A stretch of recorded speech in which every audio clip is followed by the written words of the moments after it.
हमारे पिछले टॉपिक में हमने जाना जो अलग अलग टाइप ऑफ सॉइल्स थी उनके बारे में। अब हम बात करते हैं सॉइल डिग्रेडेशन की, यानी जो सॉइल की क्वालिटी है उसका गिरना। In a broad sense, soil degradation can be defined as a decline in soil fertility when the nutritional status declines and the depth of the soil goes down due to erosion and misuse. अगर खुले शब्दों में कहा जाए, broad sense में कहा जाए, तो सॉइल का डिग्रेडेशन का मतलब हो गया कि जो सॉइल की उपजाऊपन होता है उसमें कमी आना, जब न्यूट्रिशनल स्टेटस उसमें कमी आने लगती है, जो सॉइल की गहराई है वो कम होने लग जाती है इरोजन की वजह से या गलत इस्तेमाल की वजह से। Soil degradation is the main factor leading to the depleted soil resource based in India. Soil का जो गिरता हुआ स्तर है ये मुख्य कारण है कि सॉइल के जो रिसोर्सेज हैं, जो रिसोर्स बेस्ड है इंडिया में, उनमें भी कमी आ रही है। The degree of soil degradation varies from place to place according to topography, wind velocity and amount of rainfall. जो सॉइल डिग्रेडेशन है इसकी डिग्री में कमी क्यों आ रही है, विभिन्नता क्यों आ रही है प्लेस टू प्लेस? क्योंकि टोपोग्राफी अलग होती है, विंड की स्पीड अलग होती है या अमाउंट ऑफ रेनफॉल पर निर्भर कर। Soil erosion, the destruction of the soil cover is described as soil erosion. जो सॉइल का कवर है इसका खराब होना ही हम कहते हैं सॉइल का इरोजन होना, यानी उखड़ जाना। The soil forming processes and the erosional processes of running water and wind goes on simultaneously. ये जो सॉइल का बनने की प्रक्रिया है और उखड़ने की प्रक्रिया है, बहते पानी की वजह से, हवा की वजह से, ये साथ साथ चलता है। But generally there is balance between these two processes. लेकिन इन दोनों ही प्रक्रियाओं में बैलेंस बना रहता है। The rate of removal of fine particles from the surface is same as the rate of the addition of particles to the soil layer. जिस मात्रा में पार्टिकल्स जो हैं वो रिमूव होते हैं सरफेस पे से, उसी मात्रा में ही एडिशन भी होता है सॉइल लेयर पर। Sometimes their balance is disturbed by natural or human factors, leading to a greater rate of removal of soil.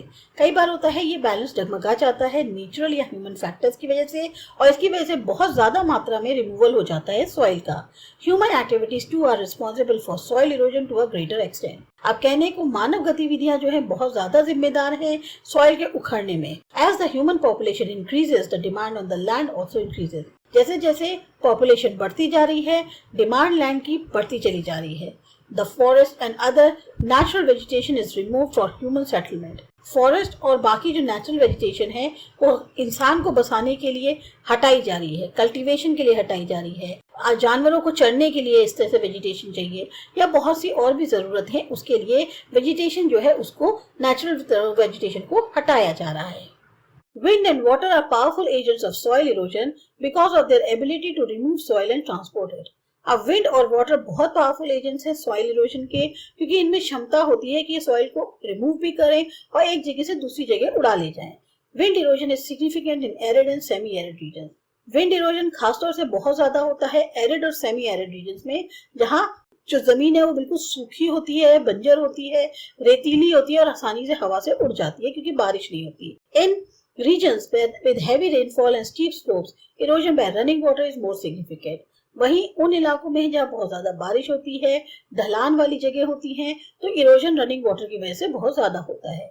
Water erosion is more serious and occurs extensively in different parts of India, takes place mainly in the form of sheet or gully erosion. Water erosion ज्यादा serious होता है और बहुत ज्यादा होता है अलग अलग हिस्सों में इंडिया के, खास तौर से आइदर शीट या गली इरोजन की फॉर्म में। Sheet erosion takes place on level lands after a heavy shower and a soil remover is not easily noticeable. Sheet erosion यानी एक चादर सी बिछ जाना बिल्कुल समतल जमीन के, जब बहुत ज्यादा बारिश होती है, और जो सॉइल रिमूवल है वो आसानी से दिखाई नहीं देता। But it is harmful since it remove the फाइनर and the most fertile top soil. ये घातक होता है क्योंकि ये क्या करता है, जो बहुत ही उपजाऊ और फाइन मिट्टी होती है, टॉप सॉइल जो होती है, उसे उखाड़ ले जाता है। Gully erosion is common on steep slopes. Gully erosion ज्यादातर स्टीप स्लोप्स पे कॉमन है। Gully deepens with the rainfall, cuts the agricultural lands into small fragments and make them unfit for cultivation. अब गली क्या होती है, वो गहराती जाती है जैसे जैसे रेनफॉल होता है, एग्रीकल्चरल लैंड को काट देती है छोटे छोटे टुकड़ों में, और इसकी वजह से वो कल्टीवेशन के लिए बहुत ज्यादा फिट नहीं रह पाते हैं। A region with a large number of deep gullies or ravines is called a badland topography. एक ऐसा इलाका जब बहुत ज्यादा गहरी गलीज होती हैं, रेविन्स होती हैं, उनको जो है badland topography कहते हैं। Ravines are widespread in the Chambal Basin. अब ravines जो है आपको बहुत ज्यादा widespread मिलेंगी या बहुत ज्यादा मात्रा में मिलेंगी चंबल बेसिन में। Besides this, they are also found in Tamil Nadu and West Bengal. इसके अलावा ये तमिलनाडु, वेस्ट बंगाल में भी होती हैं। The country is losing about 8,000 hectares of land to ravines every year. In ravines की वजह से ही लगभग कंट्री 8,000 हेक्टेयर जमीन जो है अपनी हर साल खो देती है। What types are prone to gully erosion? किस वजह से गली इरोजन होता है? Soil erosion is a serious problem for Indian agriculture and its negative effects are seen in other spheres also. अब जो soil erosion है बहुत ही गंभीर समस्या है इंडियन एग्रीकल्चर के लिए, और इसके जो खराब परिणाम होते हैं वो हमें और चीजों में भी देखने को मिलते हैं। Eroded materials are carried down to rivers and they lower down in carrying capacity and cause frequent floods and damage to the agricultural lands. ये जो उखड़ा हुआ मटेरियल होता है ये नदी तक पहुंच जाता है, फिर ये उन इलाकों में आ जाता है जितनी नदी की कैपेसिटी है उसको ले जाने की, वो जो है उसके साथ आगे बढ़ जाती है। और फिर क्या होता है, जब बाढ़ आती है तो पूरे एग्रीकल्चरल लैंड जो है वो तबाह हो जाती है।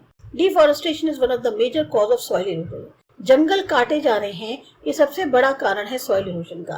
Plants keep soil bound in locks of roots and thus prevent erosion. ज्यादातर जो पेड़ की जड़ें होती हैं वो मिट्टी को बांधे रहती हैं और जिसकी वजह से इरोजन कम होता है। They also add humus to the soil by shedding leaves and twigs. ये जो है ह्यूमस ऐड करती हैं सॉइल को, उनकी पत्तियां गिरती हैं, डंडियां गिरती हैं। Forest have been denuded practically in most parts of India, but their effect in soil erosion are more on the hilly parts of the country. कहने को प्रैक्टिकली अगर देखा जाए तो सॉइल इरोजन का असर सबसे ज्यादा हिली एरियाज में देखने को मिलता है। काफी हद तक फॉरेस्ट को जो है, जंगल जो है वो खाली हो चुके हैं, तो जो सबसे ज्यादा पर असर देखने का जो सॉइल इरोजन का मिलता है वो हमें हिली पार्ट्स में मिलता है। A fairly large area of arable land in the irrigated zones of India is becoming saline because of over irrigation. बहुत सारा जो कल्टीवेशन वाली जमीन है इरिगेटेड जोन में जो आती है इंडिया के, वो सलाइन होती जा रही है क्योंकि बहुत ज्यादा इरिगेशन हो रहा है। A salt loss in the lower profiles of soil comes up to the surface and destroys its fertility. जो लोअर हिस्से में होती है सॉइल वो ऊपर आ जाती है सरफेस पे और फिर उसकी उपजाऊपन को खत्म कर देती है। Chemical fertilizers in the absence of organic manures are also harmful to the soil. अब वहीं पर जो केमिकल फर्टिलाइजर्स का इस्तेमाल हो रहा है, हम नॉर्मल जो ऑर्गेनिक खाद है उसका इस्तेमाल नहीं करते हैं, वो भी सॉइल के लिए काफी नुकसानदेह है।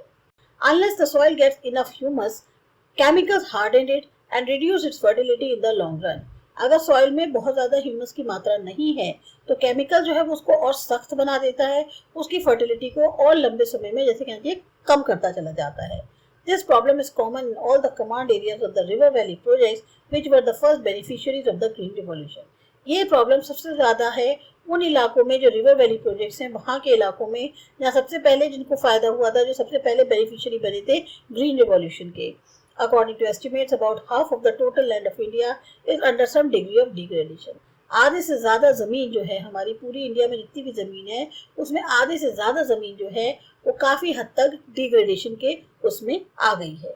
Every year India loses millions of tons of soil and its nutrients to the agents of its degradation, which adversely affect our natural productivity. हर साल लाखों की टन की संख्या में हम अपनी मिट्टी खो देते हैं, उसके न्यूट्रिएंट्स खो देते हैं, किनके हाथों, जो एजेंट्स है डिग्रेडेशन के, और इसका असर हमारी नेचुरल प्रोडक्टिविटी में बहुत ज़्यादा बुरा पड़ता है। So it is imperative to initiate immediate steps to reclaim and conserve soil. बहुत ज़रूरी है ऐसे कदम उठाए जाएं जिससे हम दोबारा से अपनी सॉइल को सही और बेहतर बना पाएं। Soil conservation. If soil erosion and exhaustion are caused by humans by corollary then can also be prevented by humans. अगर सॉइल इरोजन जैसा कि साबित हो चुका है इसको रोका भी जा सकता है ह्यूमंस के ही द्वारा। Nature has its own laws of maintaining balance. अब प्रकृति जो है उसके अपने खुद के कुछ नियम कानून हैं कि वो बैलेंस बनाए रखती है। Nature offers enough opportunities for humans to develop their economy without disturbing the ecological balance. Nature इंसान को बहुत मौके देता है कि अपनी इकोनॉमी तुम डेवलप करो, लेकिन हमारा इकोलॉजिकल बैलेंस उसे डिस्टर्ब मत करो। Soil conservation is a methodology to maintain soil fertility, prevent soil erosion and exhaustion, and to improve the degraded condition of the soil.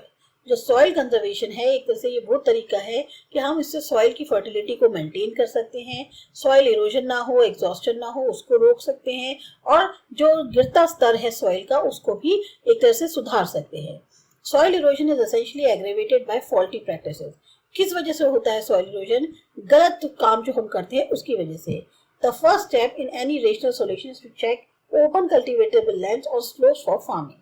सबसे पहला कदम जो है वो ये है कि ये देखो कितनी cultivable land available है slopes पर farming के लिए. Lands with a slope gradient of 15 to 25% should not be used for cultivation.